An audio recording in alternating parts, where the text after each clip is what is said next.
Dr. Caldwell, I've seen a couple of your videos in the past, and one of them I thought was interesting that you said every cancer can be cured in 2 to 6 weeks. Can you talk a little bit more about that, and what are some of the ways that that's possible? In my experience, every cancer can be cured in 2 to 16 weeks. Some cancers can be cured in minutes because every doctor in the world that's in office for 20 years or longer knows cases of spontaneous healing.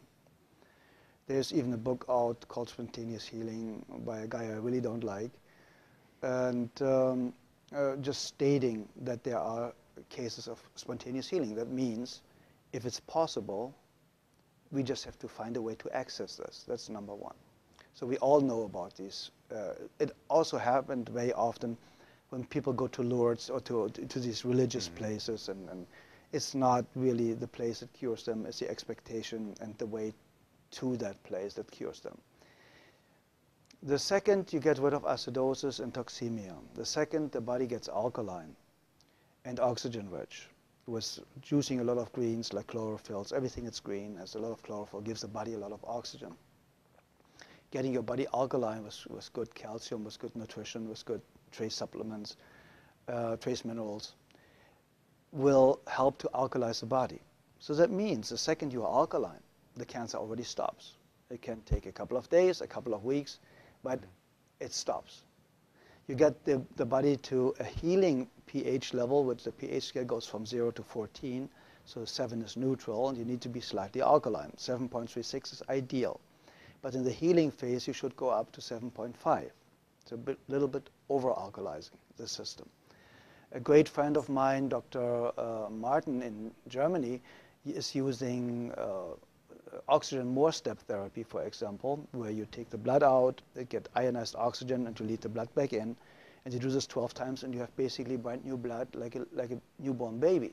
So you already eliminated the lack of oxygen. You see the blood coming out looks like black. They put the oxygen in, and it becomes pink. And it's like legal doping. You get it, and you feel so energized, and you're so vital. And there are, we know basically with what I used, what my MDs in Europe used, is vitamin C injections, intravenous vitamin C injections, 100 cc's a day, 3 times a week. That's what we used in certain cases more often. And very often, believe it or not, in my personal experience, the tumors or the cancerous growth was basically gone within a couple of days.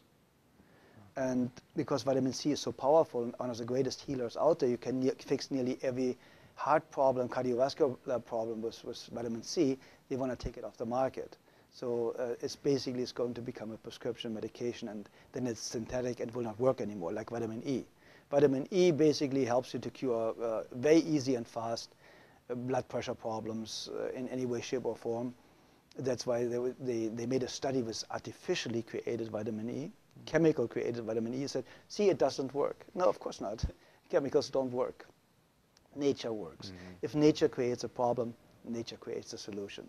Very simple and easy. If it didn't exist 100 years ago, you don't need it today. It's very, very simple. And when you want to help somebody to educate themselves, to eliminate his or her own cancer really, really fast, I would basically start instantly with a vegan diet or with a raw food diet.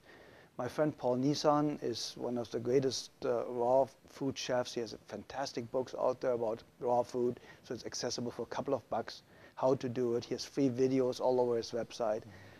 And I would go instantly on a raw food diet.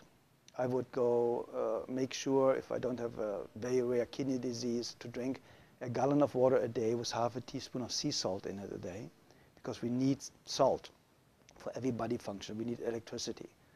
And this electricity can only be produced with enough salt, basically. So if you have a lack of salt, you have a blood pressure problem. See, and we're not supposed to have salt, though, too, especially if we have high blood pressure. That's what we're told. Okay, it's the opposite. The problem is they are talking about table salt. Very often, table salt is 1/3 glass, 1/3 sand, and 1/3 salt. So the glass or the sand is scratching the arteries, and they start to bleed. So now cholesterol goes there, to stop it from, make you survive, to stop it from bleeding, so that you don't bleed to death internally. So now they say the cholesterol all of a sudden is the cause of the high blood pressure because it narrows the blood ways. And that's completely absurd, because you die of not enough cholesterol. You do not die of too much. There are people with a cholesterol of 600, perfectly healthy, never been sick in their lifetime. So what do you do with a patient in a burn unit? You give them 20 to 25 hard-boiled eggs a day, because they know only cholesterol can rebuild brand new healthy cells really, really fast. Nearly 87% of a cell is built from cholesterol. So where does the new cell potential or foundation come from if you have a lack of cholesterol? Everybody should have at least 250 combined cholesterol. And then they tell you LDL and HDL are good and bad cholesterols. It's not even cholesterol. It's a protein that transports cholesterol. So they are too stupid to even narrow it down the right way. So if you look at the facts, and if you look what they know and what they don't know, you know that Dr. Gary Null stated it, and a lot of other people. The medical profession, the medical doctor, statistically has the shortest lifespan of 56 years of age, the highest abuse rate of alcohol and drugs, the highest suicide rate. Only the psychiatrist is higher. And so you go to somebody that has the lowest lifespan, highest suicide rate, highest drug abuse rate, to ask them how to have a healthy, happy, long life. Yeah. I think we should rethink our way of thinking.